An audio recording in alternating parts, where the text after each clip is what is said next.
છેલ્લા 24 કલાકમાં નોંધાયા નવા 40 થી 27 દર્દી કોરોનાને આપી માત અમદાવાદમાં સૌથી વધુ 10 કેસ। 8 મહારાષ્ટ્ર પાલિકામાં રાત્રિ કર્ફ્યુ યથાવત। રેસ્ટોરન્ટ 12 વાગ્યા સુધી રાખી શકાશે ખુલ્લા। લગ્ન પ્રસંગમાં 400 વ્યક્તિની છૂટ। અતિવૃષ્ટિની નુકસાની માટે રાહત પેકેજ 2 ની જીતુ વાઘાણીએ કરી જાહેરાત। 9 જિલ્લા માટે 531 કરોડ રૂપિયાનું અપાયું પેકેજ। અમરેલીમાં દેખાઈ માવઠાની અસર। જાફરાબાદના દરિયામાં જોવા મળ્યો કરંટ। ભારે વરસાદની હવામાન વિભાગની આગાહી। મહેસાણામાં મળ્યો અજાણી યુવતીનો અર્ધ સળગેલી હાલતમાં મૃતદેહ। યુવતી સાથે દુષ્કર્મ થયું હોવાની પણ આશંકા। ભુજ અને સુતરીમાં ઝડપાયો 12 કિલો ગાંજો। પશ્ચિમ કચ્છ એસઓજીના સપાટામાં 2 આરોપી ઝડપાયા, 3 ફરાર।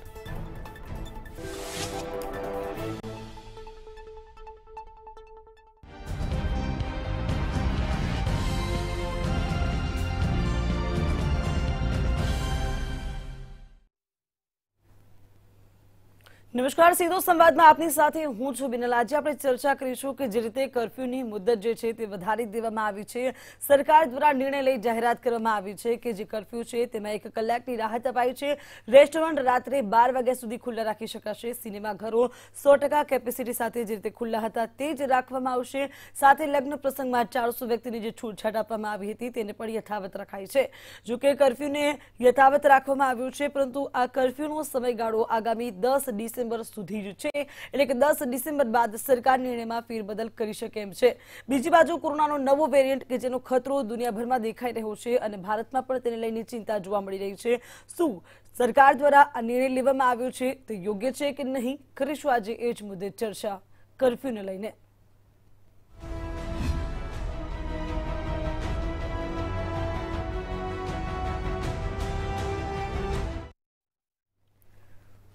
આપણી સાથે જોડાઈ ચૂક્યા છે ડોક્ટર કૃતાર્થ કાનજીયા, જેઓ ઇન્ફેક્શન અને કોવિડ નિષ્ણાંત છે, ડોક્ટર વાંશિની ભટ્ટ, જેઓ વિશ્લેષક છે, સાથે જ અંબાલાલ ચૌહાણ, જેઓ પૂર્વ આઈપીએસ અધિકારી છે। આપ ત્રણેય મહેમાનોનું સ્વાગત છે।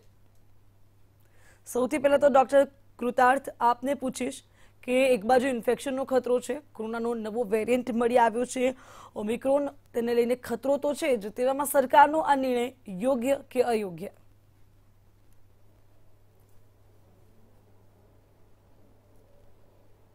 આપણે જો વાત કરીએ કોરોનાના નવા વેરિયન્ટની, તો સરકારના નિર્ણયને જોખતા પહેલાં આપણે થોડું વેરિયન્ટ વિશે જાણવું જરૂરી છે કે આ જે વેરિયન્ટ આપણને મળ્યો છે આફ્રિકામાંથી, તેમાં જે કેસીસ આવ્યા છે તે માઇલ્ડ કેસીસ છે। એટલે જે દર્દીમાં લક્ષણો જોવા મળ્યા છે તે માઇલ્ડ લક્ષણો છે।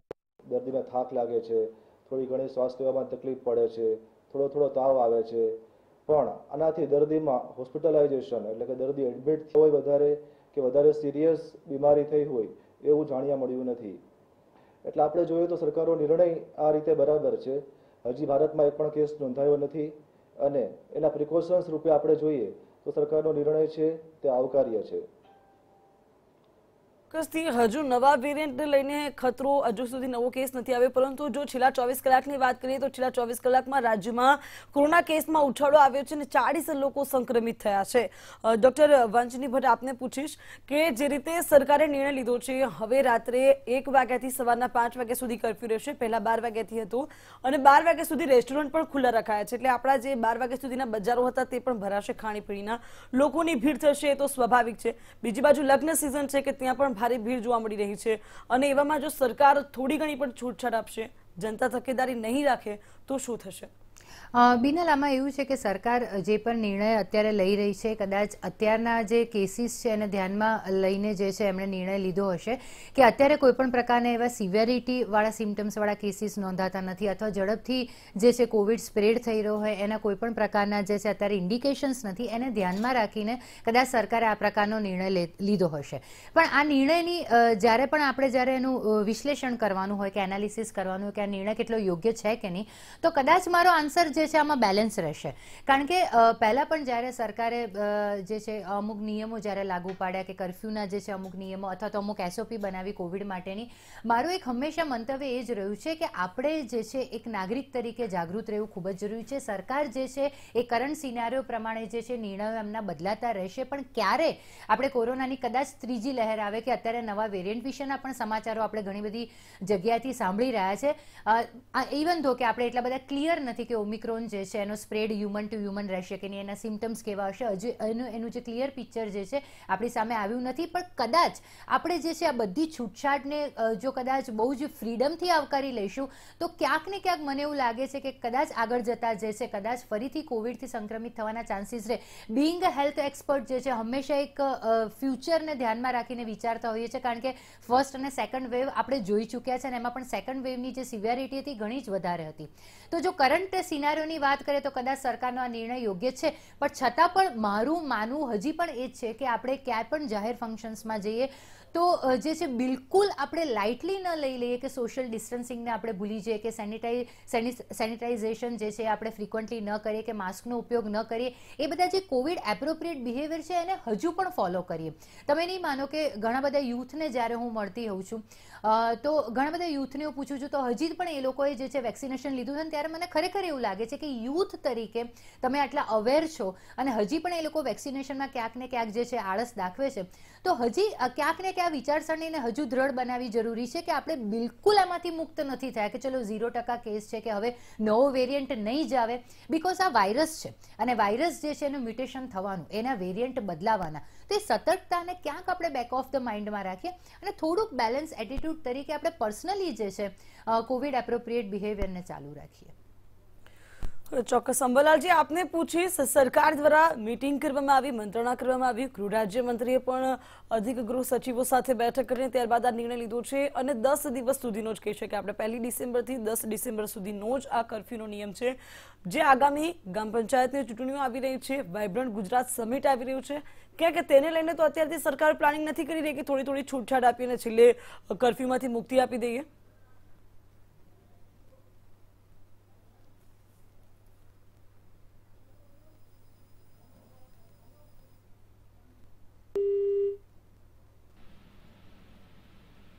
અત્યારે 10 દિવસ માટે 1 ડિસેમ્બરથી 10મી ડિસેમ્બર સુધી આ 1 વાગ્યાનું આપ્યું છે.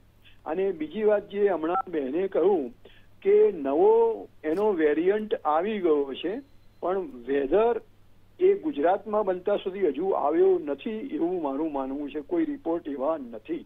પણ એમ કે કોરોના જતો જ રહ્યો છે અથવા જઈ જ રહ્યો છે એવું માનવાની સરકાર અને પ્રજા બંને ભૂલ કરવી જોઈએ નહીં. કોરોના હજુ પણ છે અને જો આપણે સાવચેતી નહીં રાખીએ, જે રીતે માસ્ક છે, પછી સોશિયલ ડિસ્ટન્સ છે અને બીજા જે કોઈ એના પ્રિકોશન છે, વેક્સિનેશન છે, આ છે તે છે, એ બધા આપણે જાળવી રાખવા પડશે. અને એ તરફ જરા પણ નેગ્લિજન્સ એમાં ચાલશે નહીં, કોઈ પણ બેદરકારી એમાં ચાલશે નહીં.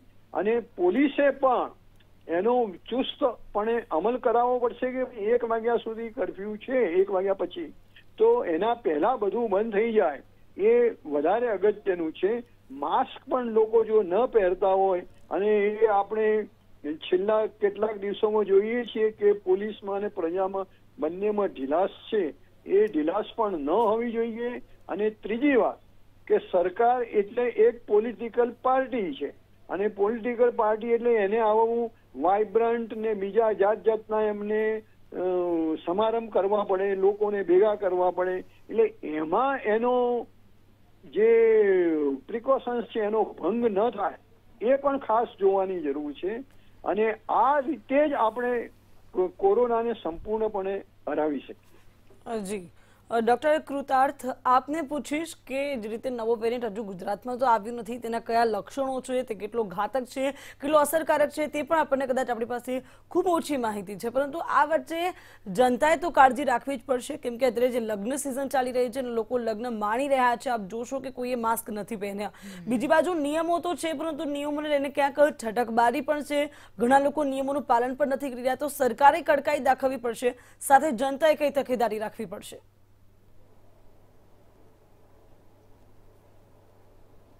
તો આપણે અત્યાર સુધી ઇન્ડિયામાં હજી કેસ નોંધાણા નથી ઓમિક્રોન વેરિયન્ટના, પરંતુ જ્યારે આ કેસ પહેલી વાર ડિટેક્ટ થયો આફ્રિકામાં, દેટ ઇઝ 9મી નવેમ્બરે આ કેસ ડિટેક્ટ થયો હતો. ત્યાર સુધી આપણે ટ્રાવેલ હિસ્ટ્રી જોઈએ તો ઘણા બધા લોકો ઇન્ડિયામાં આવી ગયા છે. એટલે એ દિવસો દૂર નથી કે આપણને ગમે ત્યારે આ વેરિયન્ટ ઇન્ડિયામાં જોવા મળશે અને કેસોની સંખ્યામાં વધારો થઈ શકે છે. અને ડેટા જણાવે છે કે આ વેરિયન્ટ છે કે ડેલ્ટા વેરિયન્ટ કરતાં બહુ ઝડપથી ફેલાય છે. અને હજી ડેટા નથી કે આમાં ઉપર વેક્સિન કામ કરશે કે નહીં કરે, બીજા સિમ્ટમ્સ કેવા હશે, તે વિશે હજી વધારે ડેટા આવી રહ્યા છે.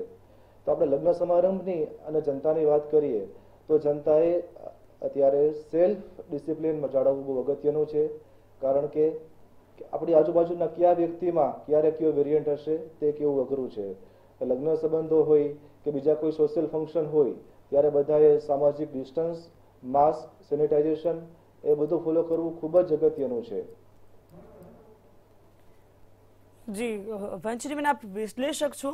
સરકારનો આ નિર્ણય છે તેને લઈને આપે કહ્યું કે કદાચ હું સહમત છું. સરકારની રેલીઓ, સરકારના સંમેલનની અંદર પણ આપણે જોયું કે ઘણા લોકો માસ્ક વગર છે અને ભીડ એકઠી થઈ રહી છે. અને પ્રજાનું એવું કહેવું છે કે ઘરનો મોભી, એટલે કે સરકાર જો આવું કરતી હોય તો પછી અમે લગ્ન સમારોહમાં માસ્ક ન પહેરીએ તો અમને શા માટે દંડ થવો જોઈએ કે અમારી વિરુદ્ધ કેમ કાર્યવાહી થવી જોઈએ? આ તમામ તકેદારી અને ક્યાંક ને ક્યાંક જો આ તકેદારી નહીં રાખીએ અને જો ત્રીજી લહેર આવી ગઈ, આશા રાખીએ કે આવે જ નહીં, પરંતુ આવી ગઈ તો એનો સામનો કરવા માટે હજુ આપણે સક્ષમ પણ નથી અને બીજી લહેરના ઘામાંથી આપણે હજુ બહાર પણ નથી આવ્યા.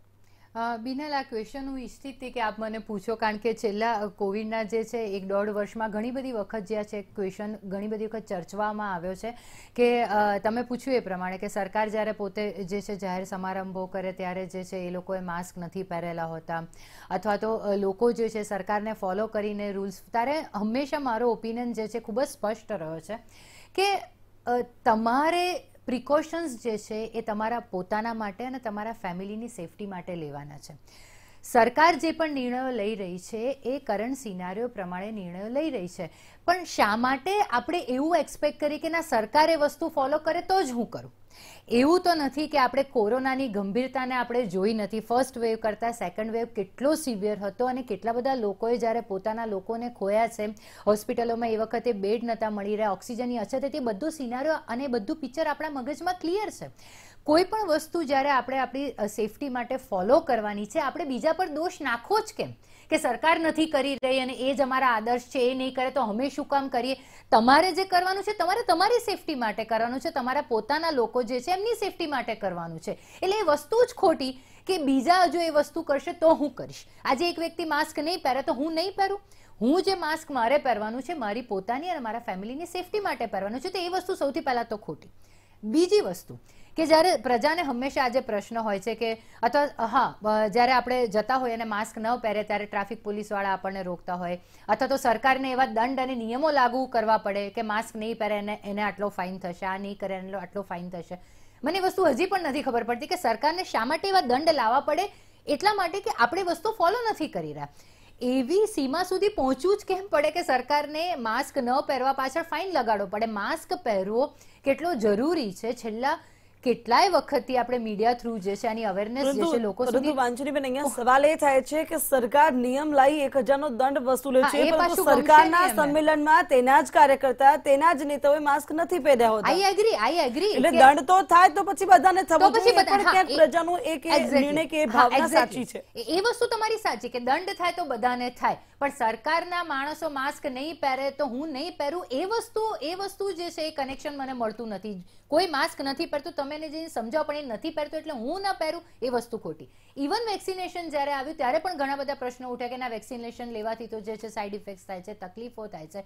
એ સાયન્ટિફિકલી પ્રૂવ વસ્તુ છે. તમને તમારા હેલ્થ એક્સપર્ટ જે છે મીડિયા થ્રુ જે છે કહી રહ્યા છે, પર્સનલી તમને કહી રહ્યા છે. અને હજી પણ એટલે મારું હંમેશા એ માનવું છે કે તમે માસ્ક પહેર્યા વિના ગેધરિંગ કરો છો એ વસ્તુ બહુ જ ક્લિયર કટ છે. ગઈ વખતે જ્યારે સેકન્ડ વેવ આવ્યો તો ત્યારે આ દિવાળી, આ ગેટ ટુગેધર્સ અને આ જે છે આપણે જાહેર ફંક્શનોમાં જે એકદમ ફ્રી થઈને આપણે બધા નીકળી ગયા હતા, અથવા તો દિવાળી પર જ્યારે ફરવા નીકળી ગયા હતા લોકો, આ બહુ સ્પષ્ટ વસ્તુ છે. અને પછી સેકન્ડ વેવ આવ્યો હતો. એટલે સતર્કતા તો જે છે એની શરૂઆત આપણાથી જ થાય છે જ્યારે આપણી સામે કોરોનાનું પિક્ચર જે છે ક્લિયર છે. હમણાં તમે કહ્યું એ પ્રમાણે કે સરકાર હવે જે કર્ફ્યુમાં નિયમો જે છે એનો ફેરફાર કરી રહી છે, ત્યારે મેં સ્પષ્ટપણે કહ્યું હતું કે આ જે એક્શન જે છે, આ જે નિર્ણય છે એને બિલકુલ તમે ફ્રીડમથી ન સ્વીકારો. સરકાર એમનો નિર્ણય લઈ રહી છે, પણ આપણી સતર્કતા હજી પણ એટલી જ હોવી જરૂરી છે. જે કદાચ આજકાલ તમે ક્રાઉડેડ પ્લેસીસમાં જાઓ તે સતર્કતા જોવામાં આવતી નથી. કદાચ નાના બાળકો છે ને એ કદાચ એડલ્ટ કરતાં વધારે કોન્શિયસ છે, કદાચ એમણે માસ્ક પહેરેલો હોય છે, પણ એડલ્ટ વ્યક્તિઓનો તમે નહીં માનો, હજી પણ એ લોકો માસ્ક વિના જે છે બિંદાસ ક્રાઉડેડ પ્લેસીસમાં ફરે છે.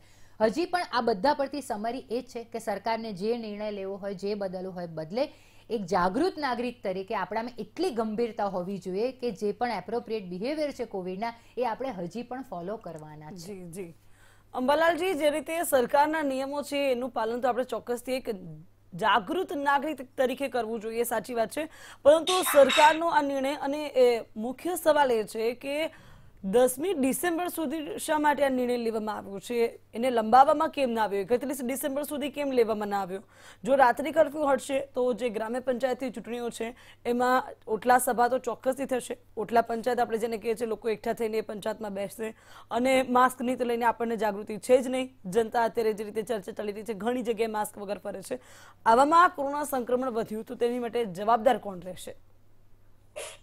પહેલી વાત એ છે કે જે 10મી ડિસેમ્બર સુધી કર્યું એ બહુ સારું કર્યું, એટલા માટે કે આપણે બીજું જે રિલેક્સેશન કર્ફ્યુમાં આપીએ છીએ એની અસર શું થાય છે. જો એના કારણે એકદમ ઉછાળો આવી જતો હોય તો ફરી પાછા આપણે 12 વાગે અને 11 વાગે પણ આવી જવું પડે. એટલે it is a very good step કે 1 કલાકનો જ વધારે એમાં છૂટ આપી છે. એક વાત. પછી બીજી વાત જે બહેને કહી કે ભાઈ બીજા લોકો નથી કરતા, સરકારી માણસો નથી કરતા, પોલિટિકલ પાર્ટી વાળા આનું પાલન નથી કરતો, અમારે શા માટે? એટલે ફોરગેટ ધેટ. આપણે જે પ્રિકોશન લેવું છે એ બહેને કહ્યું એમ કે પહેલા આપણા માટે, આપણા ફેમિલી માટે, અને એમાં હું ઉમેરો એ કરીશ કે આપણા સમગ્ર સમાજ માટે અને સમગ્ર દેશ માટે પણ એ જરૂરી છે. એ જરૂરી એવું નથી બનવાનું કે ગુજરાતમાં ફેલાયો તો પછી એ આસામમાં નહીં ફેલાય કે તામિલનાડુમાં નહીં પહોંચે, અથવા જો આ જેને ખબર છે એને ભારતમાં જે સૌથી પહેલા કોરોના આવ્યો એ કેરાલામાંથી આવ્યો. હવે કેરાલામાંથી ગુજરાતમાં આવતા એને 1 મહિના જેટલો સમય પણ નથી લાગ્યો. એટલે આ જે પ્રિકોશન જે છે, અને માની લો કે આપણે ઇલેક્શનમાં છે બીજે ત્રીજે, પણ એ દરેક વખતે સરકારે, સંબંધિત પોલિટિકલ પાર્ટીઓએ, દરેક પોલિટિકલ પાર્ટી પોતાના કાર્યકરોને એ સૂચના આપે કે જે સોશિયલ ડિસ્ટન્સ જાળવવાનું છે એ ફરજિયાત છે. જે કોઈ એમાં ભંગ કરશે એને દંડ થશે, એને કાં તો પાર્ટીમાંથી એક્શન લેવાશે. જે કોઈ માસ્ક નહીં પહેરે એને પણ ટ્રાફિક પોલીસ એને દંડ કરશે. એટલે આ જે છે એ બિલકુલ જરૂરી છે, અને લોકોએ પોતે પણ એ આ સમજવાની જરૂર છે કે આ સમગ્ર વિશ્વનો પ્રોબ્લેમ છે. સમગ્ર વિશ્વ આજે જેનો નવો વેરિયન્ટ આવ્યો છે એનાથી ફરી પાછો મોટો ગભરાટ બીજા દેશોમાં ફેલાઈ ગયો છે. એટલે આપણે ફરી પાછું એ જે સેકન્ડ લેયરમાં આપણે જે જોયું છે એવું ન જોવું પડે અને એના ભોગ ન બનવું પડે. માટે દરેકે અને સમાજસેવી સંસ્થાઓએ, આ મીડિયાએ પણ એનો બરાબર પ્રચાર કરવાની જરૂર છે કે આ જે પ્રિકોશનરી મેજર છે ઇટ ઇઝ એ મસ્ટ, જરૂરી છે, જરૂરી છે, જરૂરી છે.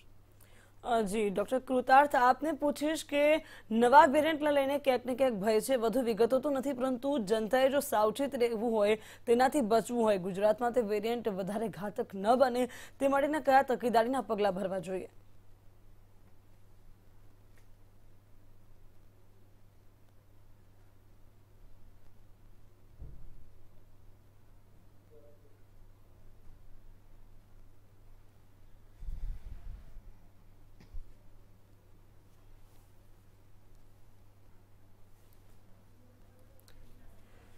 તો વાંચનીબેન, જે રીતે કૃતાર્થભાઈનો સંપર્ક આપણે કરી રહ્યા છીએ, હું આપને પૂછીશ કે જે રીતે તકેદારીના પગલાં આપે કહ્યું કે મારે અને મારા પરિવારને સાચવવા માટે મારે માસ્ક પહેરવું ફરજિયાત છે, પરંતુ હજુ એવા લોકો પણ છે જેમને વેક્સિનનો બીજો ડોઝ નથી લીધો. અત્યારે તેમનો નંબર આવી ગયો છે, બીજો ડોઝ લેવાનો સમય પણ થઈ ચૂક્યો છે, તેમ છતાં પણ તેમને બીજો ડોઝ નથી લીધો. તેને લઈને પણ જાગૃતતા ઓછી છે, આપણે જોઈ શકીએ છીએ. તો તેવામાં આ કર્ફ્યુના લઈને અને કોરોનાના નિયમોનું પાલન તો કેવી રીતે કરાવવું? ચોક્કસ. હવે જ્યારે કોરોનાના નિયમોની જ્યારે આપણે વાત કરીએ, તકેદારીની વાત કરીએ, ત્યારે કોવિડ એપ્રોપ્રિએટ બિહેવિયર તો આપણને ખબર જ છે, પણ વેક્સિનેશન માટે હું ખાસ કહેવા માંગીશ કે શરૂઆતમાં હું માનું છું કે વેક્સિનેશનને લઈને ઘણી બધી જે છે લોકોની અંદર ખોટી માન્યતાઓ હતી. તો મહેરબાની કરીને સરકાર જ્યારે કોઈ પણ નિર્ણય લે જે તમારા હિત માટે લીધો છે, તો એને ઓપોઝ કરવાનું બંધ કરીએ, કારણ કે તમારા પોતાના હેલ્થ એક્સપર્ટ જે છે અલગ અલગ મીડિયા થ્રુ તમને કહી રહ્યા છે કે પ્લીઝ વેક્સિનેશન લો. બીજી વસ્તુ, જ્યારે જે લોકો વેક્સિનેશન નથી લીધું ત્યારે હું એમને પૂછું કે કેમ નથી લીધું, કે કયા કારણથી તમે વેક્સિનેશન નથી લેતા, ત્યારે એમની પાસે કોઈ જવાબ નથી હોતો કે બસ એમને જ નથી લીધું. હવે તમે એક એજ્યુકેટેડ વ્યક્તિ તરીકે તમારી પાસે આ જવાબ છે કે ના બસ એમને જ નથી લીધું, તો હવે એની સામે તો કંઈ કહેવા લાયક વસ્તુ જ નથી રહી. એટલે એક વસ્તુ મારી હજી પણ લોકોને અપીલ છે, ઘણા લોકોને પાસે એવા બી ક્લેશિસ હોય છે કે ચલો 2 ડોઝ લીધા, કાલ ઉઠીને કહેશે કે હવે બુસ્ટર ડોઝ લઈ લો, કાલ ઉઠીને કહેશે સરકાર કે 3rd ડોઝ લઈ લો. તો જે પ્રમાણે કોરોનાના વેરિયન્ટ જે છે બદલાતા હશે એ પ્રમાણે કદાચ વેક્સિનેશન લેવી પડશે. કદાચ તમારી અંદર જે છે 1 કે 2 ડોઝ વેક્સિનેશનના લીધા પછી તમારા જે લોંગ ટર્મ એન્ટીબોડીઝ જે છે એનું લેવલ કદાચ ઓછું થઈ જશે, તો હા તમારે આગળ જતા જે છે 3rd ડોઝ પણ લેવો પડશે, બુસ્ટર ડોઝ પણ લેવો પડશે. તો મહેરબાની કરીને વેક્સિનેશન પ્રત્યેની ખોટી માન્યતાઓ હજુ પણ જે લોકોના મગજમાં છે એ લોકો એને દૂર કરે, કારણ કે જ્યારે હેલ્થ એક્સપર્ટ જે છે, ફાર્માસિસ્ટ જે છે, ડોક્ટર્સ તમને કહી રહ્યા છે, that means they have evidence, અને ત્યારે જ તમારી સામે જે છે આ વસ્તુ મૂકી રહ્યા છે. એક વસ્તુ બીજી હું કહીશ કે હું એમ નથી કહેતી કે વેક્સિનેશનના 2 ડોઝ લેશો તો તમને હવે કોરોના થવાના ચાન્સીસ નથી, પણ એના કારણે 100% કોરોનાની જે સિવિયરિટી જે છે સિમ્ટમ્સની અને ડેથ રેશિયો જે છે એ 100% ઘટે છે. તો તમારામાં એટલી જાગૃતતા તો હોવી જ જોઈએ કે એક જ એવું વેપન છે આપણી પાસે કે જે આપણને કોરોનાની સામે જે છે સક્ષમ રીતે લડત આપવા માટે, એનાથી બચત આપવા માટે આપણી પાસે છે. તો 100% જે છે આપણે વેક્સિનેશન જે છે ને પોઝિટિવલી જે છે લઈએ અને બીજાને પણ આપણે આપને એ પણ પૂછીશ કે જે રીતે રાત્રે 12 વાગ્યા સુધી રેસ્ટોરન્ટ ખુલ્લા રહી શકશે અને 12 વાગ્યા સુધી આપ ત્યાં જઈને જમી શકશો, એટલે ત્યાં થતી ભીડ પણ ક્યાંક ને ક્યાંક એ વખતે પણ તકેદારી તો રાખવી જ પડશે. રેસ્ટોરન્ટ ધારકોએ પણ વધારે તકેદારી રાખવી પડશે. 100% રેસ્ટોરન્ટ ધારકોએ જે છે એમને 100% તકેદારી રાખવી પડશે કે એમના જેટલા પણ એમ્પ્લોઈઝ જે છે એ લોકો પણ કોવિડ એપ્રોપ્રિએટ બિહેવિયર ફોલો કરે. મોટાભાગની રેસ્ટોરન્ટમાં મેં જોયું છે કે એ લોકો સોશિયલ ડિસ્ટન્સિંગ પ્રમાણે પણ જે છે કસ્ટમર્સ જે છે એમને બેસાડતા હોય છે, અને આપણે પણ મેં કહ્યું એ પ્રમાણે કે આપણે પણ કદાચ જાહેર જગ્યાએ જવાનું થાય છે અથવા કોઈ પણ આપણે ફંક્શન એટેન્ડ કરવાનું થાય છે તો આપણે 100% જઈએ, પણ આપણે બેક ઓફ ધ માઇન્ડમાં એક વસ્તુ યાદ રાખીએ કે હું જ્યાં પણ જઈશ તો મારી પાસે જે છે માસ્ક હશે, મારા ફેમિલી મેમ્બર્સ પણ જે છે માસ્ક પહેરે, એ લોકો જે છે પ્રોપર ટાઈમે વેક્સિનેશન એમણે લીધેલી હોય તો જ જાહેર ફંક્શનોમાં જઈએ. પછી આપણે વેક્સિનેશન લેવી જ નથી, એના પ્રત્યે જે છે આપણે ઉદાસીનતા દાખવીને છતાં પણ જે છે આપણે જાહેર ફંક્શનોમાં જઈએ તો ક્યાંક ને ક્યાંક આપણે 100% ભૂલ કરી રહ્યા છે. અને આવી ભૂલોના પરિણામો જે છે આપણે કોવિડના જે વેવ્સ હતા એમાં આપણે જોઈ લીધા છે. જે લોકોએ પોતાના સ્વજનો ગુમાવ્યા છે એમને ખરેખર આ ગંભીરતાનો અહેસાસ છે. તો એવું ના હોય કે જ્યાં સુધી કોવિડ મારા ઘરમાં નહીં આવે ત્યાં સુધી હું જે છે બિલકુલ જે છે ફ્રીડમથી અથવા તો બિંદાસ થઈને ફરીશ, એવું ના જ હોય. કોવિડના પિક્ચર્સ જે છે બિંગ અ હેલ્થ એક્સપર્ટ હજી સુધી અમે લોકો તો ભૂલી જ નથી શક્યા, અને તમને પણ યાદ છે કે કેવા કેવા વિડીયોઝ આપણે જોયા છે, વાસ્તવિકતાને હજી પણ ભૂલવી અશક્ય છે. તો કહેવાનો મતલબ એમ કે એ વસ્તુ જે છે એનું રિપીટેશન ના થાય એના માટેની સતર્કતા રાખે, કારણ કે હજી હું એવું નહીં કહું કે કોવિડ ફરી નહીં જ આવે, કે એક પણ કેસ જે છે નથી જ, નવો વેરિયન્ટ જે છે કદાચ આપણે નડતરરૂપ નહીં થાય, એના કોઈ પણ એવિડન્સ આપણી પાસે નથી. તો જાગૃતતા રાખવી તો જે છે એ જરૂરી છે જ. જી, સતર્કતા રાખશો તો જ સાવધાની સાથે સુરક્ષિત રહેશો. જે રીતે આપને પૂછીશ અંબાલાલજી, સરકાર નિર્ણયો લઈ રહી છે, આપે પણ અગાઉ કીધું કે સરકારે સારું કર્યું કે 10 દિવસ માટે જ આ નિર્ણય લીધો, કદાચ કેસ વધશે તો નિયંત્રણ વધારી શકાય છે. છેલ્લા 24 કલાકની વાત કરીએ તો 40 લોકો કોરોના સંક્રમિત થયા છે અને તેમાં પણ સૌથી વધારે મહાનગરોની અંદર જ કોરોના સંક્રમિત થયા છે દર્દીઓ, અને જે લોકો કોરોના પોઝિટિવ થઈ રહ્યા છે એમને વેક્સિનના બંને ડોઝ પણ લઈ લીધેલા છે. હવે બંને ડોઝ લઈ લીધા છે છતાં કેમ વધ્યા છે એ એક મેડિકલનો પ્રશ્ન છે. હવે બીજી વાત એ જોઈએ કે આ કેસ વધ્યા છે એ બતાવે છે કે આપણી ક્યાંક ને ક્યાંક આપણી બેદરકારી છે. અને મહાનગરોમાં એટલે મારું એવું માનવું થાય છે કે જે 12 વાગ્યા સુધીનો જે કર્ફ્યુ હતો એ દરમિયાન જ આ ફેલાયો હોવો જોઈએ, કારણ કે ખાણીપીણીના મહાનગરોની વાત છે માટે ખાણીપીણીના બજારો બધા જો મોડે સુધી ખુલ્લા રહેતા હોય તો લોકો પછી એ ત્યાં જવાના અને આ સોશિયલ ડિસ્ટન્સ, માસ્ક એ બધું આખું બેદરકારીના એમાં ઘેરાવામાં આવી જાય. અને એક વખતે બેદરકારી શરૂ થઈ જાય અને પછી જો આપણે એને બ્લેમ કરીએ કે આ વધી ગયા, આમ થયું તેમ થયું, તો એ આપણી બેદરકારીનું પરિણામ. અને જો પ્રજા નહીં સમજે, પહેલી વાત એ છે કે હું પોલીસમાં છું એટલે પોલીસની પણ એ ફરજ છે કે કર્ફ્યુનો બરાબર સખત અમલ કરાવડાવે, માસ્ક પહેરવાનો પણ અમલ કરાવડાવે, સોશિયલ ડિસ્ટન્સિંગનો પણ અમલ કરાવડાવે, કારણ કે આપણે એક મહામારીમાં આપણે ફસાયેલા છીએ, આખી દુનિયા એમાં ફસાયેલી છે. એટલે પોલીસની એક ફરજ. જી અંબાલાલજી, આપને અટકાવવા માંગીશ, સમયનો અભાવ હોવાને કારણે. ડોક્ટર કૃતાર્થ, આપને પૂછીશ કે જે રીતે હવે નવો વેરિયન્ટના કેસ તો નથી આવ્યા, પરંતુ એ ન આવે ફરીવાર જે બીજી લહેરમાં જે સ્થિતિ જોઈ છે, સ્મશાનની બહારની લાઈનો, એમ્બ્યુલન્સની લાઈનો આપણે જોઈ છે, એવું ચિત્ર ફરી એકવાર આપણી સામે ન આવે તે માટે કઈ તકેદારી રાખવી રહેશે? બેન, તો આપણે જે ઇન્ટરનેશનલ ટ્રાવેલર આવે છે, ફોરેન કન્ટ્રીમાંથી ટ્રાવેલર આવે છે, તેમનું RT-PCR ટેસ્ટિંગ અને કોન્ટેક્ટ ટ્રેસિંગ એ ખાસ અગત્યનું છે. તે લોકોએ સેલ્ફ ક્વોરન્ટાઇન એટલે કે જે લોકો બહાર ટ્રાવેલથી કરીને આવે છે એટલે પોતાની જાતે ક્વોરન્ટાઇન થવું જોઈએ. આ ઉપરાંત ગવર્મેન્ટ પણ RT-PCR ટેસ્ટિંગ કમ્પલસરી કરવાનો પ્રયત્ન કરી રહી છે, તો તે પણ આપણે નેક્સ્ટ વીકથી કદાચ ઇમ્પ્લિકેટ થઈ જાય. અને ખાસ કરીને લોકોએ વેક્સિનેશન છે તે ખૂબ જ અગત્યનું છે, કારણ કે આપણે પહેલાં ડેલ્ટા વેરિયન્ટ આવ્યો, હવે આ ઓમિક્રોન વેરિયન્ટ છે, તો આવા નવા વેરિયન્ટ ફ્યુચરમાં પણ આવવાની શક્યતાઓ છે. એટલે વેક્સિનેશનથી કદાચ નવા વેરિયન્ટ સામે આપણે ઇમ્યુનિટી મળી શકે અને સિવિયર અસરથી પણ બચાવી શકાય છે. એટલે ખાસ કરીને વેક્સિનેશન, સોશિયલ ડિસ્ટન્સિંગ અને માસ્ક, આ 3 વસ્તુ આપણે કમ્પલસરી ફોલો કરવાની છે. સામે ઓમિક્રોન વેરિયન્ટ હોય કે ડેલ્ટા વેરિયન્ટ હોય, આપણે આ 3 વસ્તુથી જ આનાથી બચી શકવાના છીએ. જી, આપ ત્રણેય મહેમાનો અમારી સાથે ચર્ચામાં સહભાગી થયા તે બદલ આભાર. તો જે રીતે કહી શકાય કે નવો વેરિયન્ટ હજુ આવ્યો નથી, પરંતુ તેનાથી બચવું હશે તો સાવધાન, સતર્ક રહેવું પડશે, તો જ સુરક્ષિત રહેવાશે. આ સાથે જ સરકારે જે નિર્ણય કર્યો છે કે કર્ફ્યુની અંદર 1 કલાકમાં રાહત આપી છે, રાત્રે 1 થી સવારના 5 વાગ્યા સુધી કર્ફ્યુ રહેશે, પરંતુ આ સાથે આપણે સતર્કતા દાખવવી પડશે. જે રીતે ચર્ચામાં આપણે જોયું કે જો આપણે સતર્ક રહીશું, આપણે માસ્ક પહેરીશું, આપણા પરિવારને સુરક્ષિત રાખીશું, તો ચોક્કસથી સમાજને સુરક્ષિત રાખી શકીશું. આ સાથે જ વેરિયન્ટથી બચવા માટે વેક્સિન લેવી પણ એટલી જ અનિવાર્ય છે, એટલે વેક્સિનના બંને ડોઝ લેવા પણ જરૂરી રહેશે. સીધો સંવાદમાં અત્યારે બસ આટલું જ. વધુ માહિતી અને સમાચાર માટે જોતા રહો મંતવ્ય ન્યૂઝ અને લોગિન કરો www.mantavynews.com પર. નમસ્કાર.